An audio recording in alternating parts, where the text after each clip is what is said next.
ہمیں کیا کرنا ہے؟ ہمیں کیا کرنا ہے؟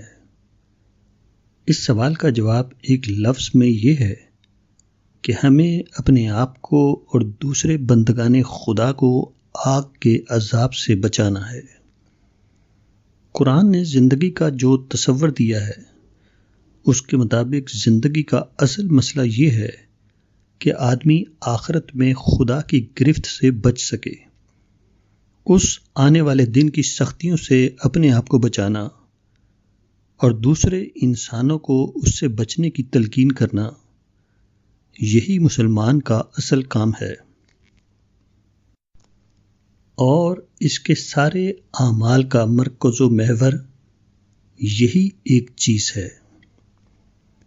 ہمارے ملک میں جو سب سے بڑا حادثہ پیش آ رہا ہے وہ یہ کہ یہاں بسنے والے انسانوں میں سے ہر روز تقریباً 1.5 لاکھ آدمی مر جاتے ہیں۔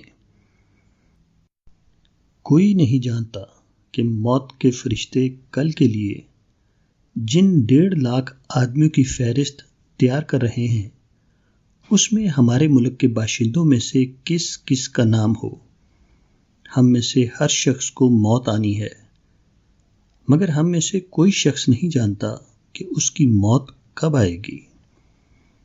اور جن لوگوں کے درمیان ہم زندگی گزار رہے ہیں ان کے متعلق بھی کچھ نہیں معلوم کہ ان میں سے کون کل اٹھا لیا جائے گا اور کون کل کے بعد ہمارا پیغام سننے کے لیے باقی رہے گا۔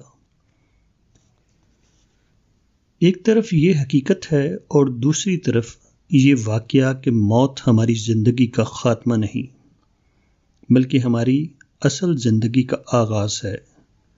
موت دراصل کسی انسان کا وہ وقت ہے جب وہ کائنات کی عدالت میں آخری فیصلے کے لیے پیش کر دیا جاتا ہے۔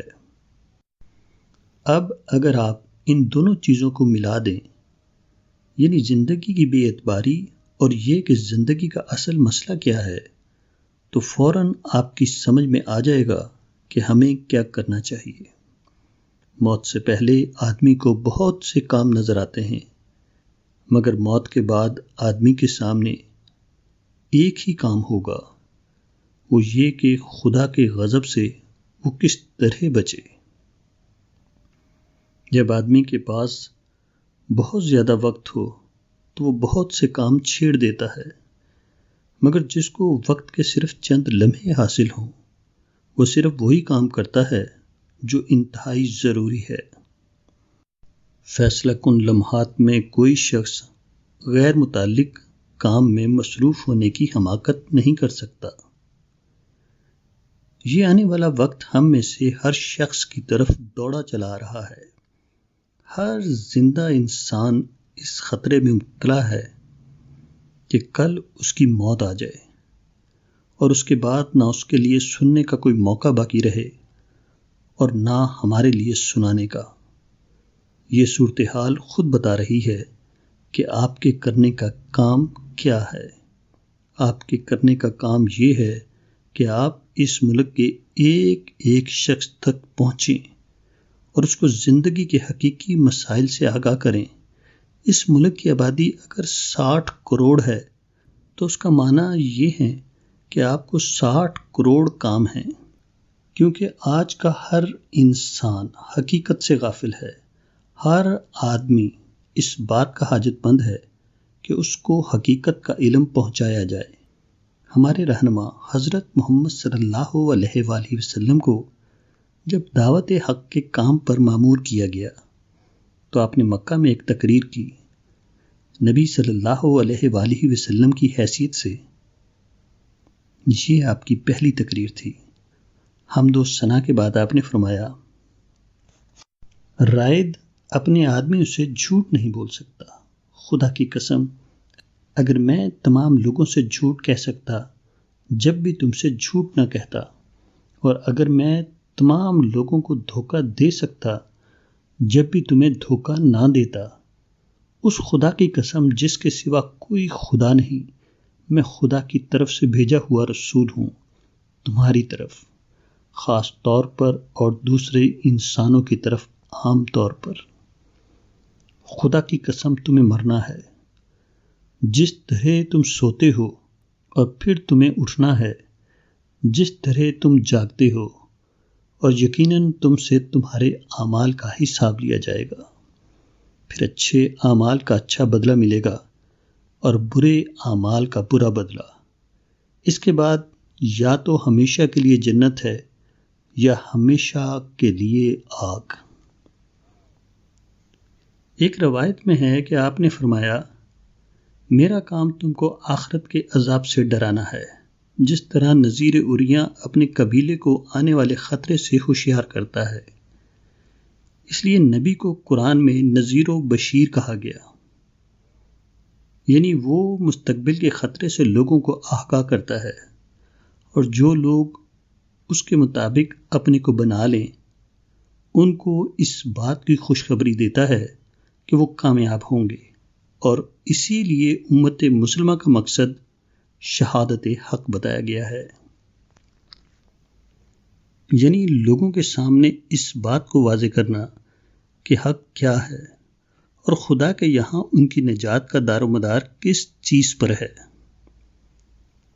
یہ خدا کی طرف بلانا اور آنے والے دن سے ہوشیار کرنے کے لیے نذیر عریاں بن جانا، وہ سب سے بڑا انقلابی پروگرام ہے جس سے اب تک انسان واقف ہوا ہے۔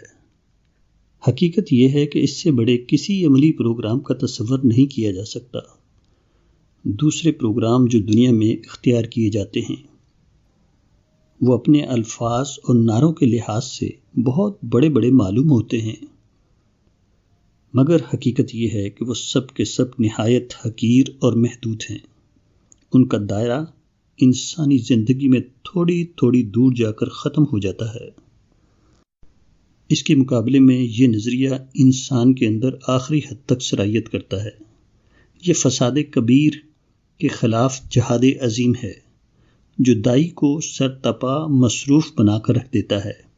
وہ اس کے تمام ظاہری و باطنی معاملات میں انقلاب برپا کرنے والا ہے۔ یہ کام اپنی ابتدا میں ایک کام ہے، مگر جب وہ عمل میں آتا ہے تو شاخ در شاخ پھیلتا ہوا ہزار کام بن جاتا ہے۔ جو لوگ صرف اقتدار کے لیے اٹھتے ہیں ان کا کام اس وقت ختم ہو جاتا ہے جب وہ ایک حکمران خاندان کو قتل کر دیں یا چند سیاسی لیڈروں کو زیر کر کے ان سے حکومت کی کرسی چھین لیں، جبکہ یہ نظریہ ان تمام انسانوں کو فتح کرنا چاہتا ہے جو زمین کے اوپر چل رہے ہیں۔ سماجی اصلاح کا پروگرام چند اسکول اور چند ہسپتال بنانے کے بعد مطمئن ہو جاتا ہے اور سمجھتا ہے کہ اس کا کام ہو گیا، جبکہ یہ نظریہ دلوں اور دماغوں کو بدل کر نئے قسم کے انسان وجود میں لانا چاہتا ہے، جس سے زیادہ مشکل کوئی کام اس زمین کے اوپر نہیں۔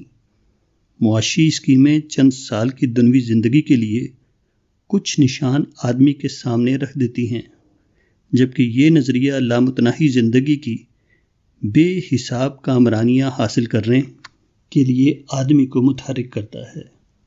ہر دوسرے کام کا ایک خاص میدان ہے۔ یہ میدان جہاں موجود نہ ہو وہاں اس کے کارکن بے دست و پا نظر آنے لگتے ہیں۔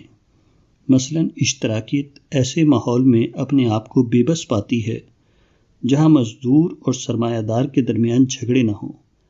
آزادی کی تحریک کے لیے اس وقت کرنے کا کام کچھ نہیں رہتا جب بیرونی آقا ہٹ گئے ہوں اور ان کی جگہ ملکی آقاؤں نے لے لی ہو، مگر یہ نظریہ ایک ایسا وسیع اور ہماگیر نظریہ ہے جس کے لیے ہر وقت کرنے کا کام ہے اور ہر جگہ اس کے لیے کام کا میدان موجود ہے۔ پھر اس نظریے کی یہ خصوصیت بھی ہے کہ وہ سب سے پہلے خود دائی کو بدل دیتا ہے، جبکہ دوسرے نظریات کا حال یہ ہے کہ وہ صرف دوسروں سے تبدیلی کا مطالبہ کرتے ہیں، خود اپنے پیرووں کے اندر تبدیلی لانے کی صلاحیت نہیں رکھتے۔ چنانچہ ایسا ہوتا ہے کہ ایک تحریک کچھ انسانوں کو جمع کرتی ہے تاکہ وہ غذائی قلت کے خلاف حکومت سے احتجاج کریں، مگر یہ افراد بجلی کے کھمبے توڑنا شروع کر دیتے ہیں، دکانوں کو لوٹتے ہیں، غلے کے گوداموں میں آگ لگا دیتے ہیں، ریلوے اور بسوں کو چلنے سے روک دیتے ہیں۔ اس طرح ایک چیز کی قلت دور کرنے کے لیے وہ بے شمار قلتیں ملک میں پیدا کر دیتے ہیں اور ساری زندگی کو تہس نہس کر کے رکھ دیتے ہیں۔ وہ دوسروں کی جس برائی کے خلاف احتجاج کرتے ہیں خود اسی میں لت پت ہوئے رہتے ہیں۔ اس کے برعکس آنے والے دن کی گواہی دینے کے لیے جو لوگ اٹھتے ہیں ان کا حال یہ ہوتا ہے کہ وہ کام کا آغاز خود اپنی ذات سے کرتے ہیں۔ وہ جو کچھ کہتے ہیں سب سے پہلے خود اس پر عمل کرتے ہیں۔ یہ تمام اصلاحی اسکیمیں یہاں پہنچ کر ناکام ہو جاتی ہیں کہ اپنے پروگرام کے نفاذ کے لیے جن انسانوں سے انہیں کام لینا ہے وہ خلوص اور بے غرضی کے ساتھ ان کو نافذ کرنے پر تیار نہیں ہوتے۔ یہی وجہ ہے کہ تمام انقلابی اسکیمیں کسی نہ کسی مقام پر پہنچ کر اپنے مخالف سے سمجھوتا کر لیتی ہیں۔ بادشاہوں کے اقتدار کے خلاف اٹھنے والی تحریکیں سیاسی لیڈروں کے اقتدار پر آ کر ٹھہر جاتی ہیں۔ نجی مالکوں کی سرمایہ داری سے بغاوت کرنے والے دولت اور زمین کو اشتراکیوں کے متولیوں کے حوالے کر کے خاموش ہو جاتے ہیں۔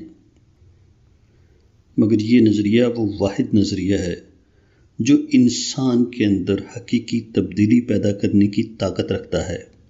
وہ آدمی کو مجبور کرتا ہے کہ اپنے عقیدے کو عمل بنائے اور ساری زندگی اس پر عمل کرتا رہے۔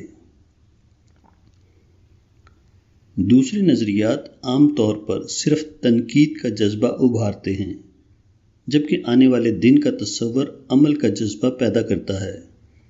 دوسرے لفظوں میں اس نظریے پر ایمان لانے کے بعد آدمی مجبور ہوتا ہے کہ سب سے پہلے خود عمل کرے، جبکہ دوسرے نظریات صرف دوسروں سے عمل کا تقاضا کرتے ہیں۔ ان کے اندر ایسا کوئی محرک نہیں ہوتا جو داعی کو خود عمل کرنے پر ابھارتا ہو۔ مگر جس شخص کو اس حقیقت نے متحرک کیا ہو کہ موجودہ زندگی امتحان کی زندگی ہے، ہم آزاد نہیں ہیں کہ جو چاہیں کرتے رہیں، بلکہ ہمارے تمام کھلے اور چھپے اعمال کا ایک روز حساب لیا جانے والا ہے، ایسا شخص عین اپنے ایمان کے تقاضے سے مجبور ہوتا ہے کہ اپنی پوری زندگی کو درست کرے، اپنے آپ کو آخری حد تک مقصد کی خدمت میں لگا دے، دوسروں کو بدلنے کی دعوت دینے کے ساتھ خود بھی اپنے آپ کو بدل ڈالے، کیونکہ اس کے بغیر وہ اپنی کامیابی کا تصور نہیں کر سکتا۔ صرف دوسروں کی تبدیلی اس کی نجات کا سبب نہیں بن سکتی، اس کی نجات تو اسی وقت ہو سکتی ہے جب کہ وہ خود بھی اپنے آپ کو بدل چکا ہو۔ دوسرے لفظوں میں یہ نظریہ دعوت اور تربیت دونوں کو ایک کر دیتا ہے۔ اس نظریے کا آدمی جب دوسروں کو پکارتا ہے تو وہ خود اپنے آپ کو مخاطب کر رہا ہوتا ہے، اور جب وہ اپنے آپ کو مخاطب بناتا ہے تو اسی وقت اس کا تعلق دوسروں سے ہو جاتا ہے۔ اس نظریے کی ایک خصوصیت یہ بھی ہے کہ وہ اپنے کارکن کو کبھی جمود میں مبتلا نہیں کرتا اور نہ اسے مایوس ہونے دیتا ہے۔ جو شخص اس مقصد کے لیے اٹھتا ہے اس کے سامنے بنیادی طور پر جو چیز ہوتی ہے وہ آخرت ہے۔ وہ اس لیے عمل کرتا ہے تاکہ اپنی بات کی زندگی کو بہتر بنائے، تاکہ آخرت میں خدا کی گرفت سے بچ سکے۔ یہ چیز اس کو نفع نقصان اور کامیابی اور ناکامی کے دنیوی تصور سے بے نیاز کر دیتی ہے۔ وہ نتیجے کی طرف سے بے پرواہ ہو کر اپنا کام صرف یہ سمجھتا ہے کہ کوشش کرتا رہے اور اسی کوشش میں اپنی جان دے دے۔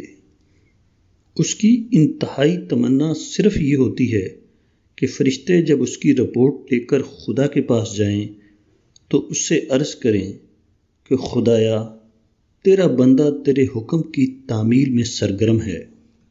ایک شخص کو BA کرنے کے بعد روزگار نہ ملے تو وہ خودکشی کر لیتا ہے، کیونکہ اس کے نزدیک صرف تعلیم حاصل کرنا کامیابی نہیں ہے، بلکہ تعلیم کے دنیوی فوائد کو حاصل کرنے کا نام کامیابی ہے۔